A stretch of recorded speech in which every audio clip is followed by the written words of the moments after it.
ஆவியானவரையும் நாங்கள் வரவேற்கிறோம் அப்பா. புதிய நாளுக்காய் உமக்கு நாங்கள் நன்றி செலுத்துகிறோம். யாத்ராகமம் 1வது அதிகாரம் 21வது வசனம். மருத்துவச்சிகள் தேவனுக்கு பயந்ததினால் அவர்களுடைய குடும்பங்களை தழைக்கும்படி செய்தார்.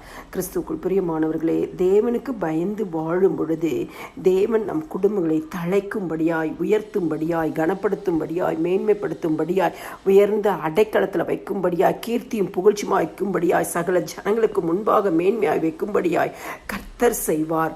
அவருக்கு பயந்து நாம் எப்பொழுதும் வாழும் பொழுது, பரிசுத்தத்தோடு வாழும் பொழுது, நீதியோடு வாழும் பொழுது ஆண்டவராகிய இயேசு கிறிஸ்து நம்முடைய குடும்பங்களையும் தழைக்கும்படி செய்வாராம். நீதிமொழிகள் 1:7 சொல்கிறது, கர்த்தருக்கு பயப்படுதலே ஞானத்தின் ஆரம்பம். இந்த மருத்துவச்சிகளுக்கு தேவன் பயந்ததினால் ஒரு ஞானத்தை கொடுக்கிறார். அதன் நிமித்தமாய் அவர்கள் இந்த எபிரேய ஸ்திரீகளின் பிள்ளைகளை பாதுகாக்கும்படியாய் கர்த்தர் அனுகிரகம் அந்த இடத்துல செய்கிறார். கிறிஸ்துக்குள் பிரியமானவர்களே, கர்த்தருக்கு பயப்படும் பொழுது ஞானத்தை நமக்கு தருகிற தேவனாய் இருக்கிறார். அப்போஸ்தலர் 5ஆம் அதிகாரத்தில் மனுஷருக்கு கீழ்ப்படுவதை காட்டிலும் தேவனுக்கு கீழ்ப்படுவதிலே உத்தமமாக இருக்கிறது.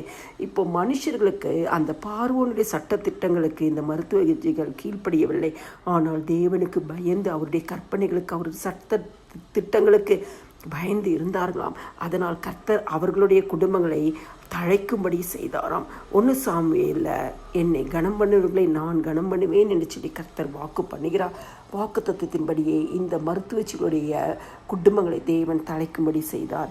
இன்றைக்கி நம்மளுடைய வாழ்க்கையிலையும் தேவனுக்கு பயந்து வாழும் பொழுது ஆண்டவர் நமக்கு ஞானத்தை தருகிறார். ஆண்டவருக்கு கீழ்ப்படியும் பொழுது கர்த்தர் ஆசீர்வாதத்தை தருகிறார்.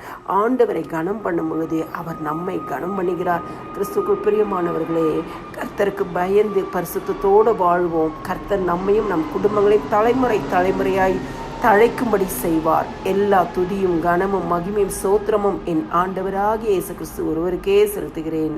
ஆமேன்.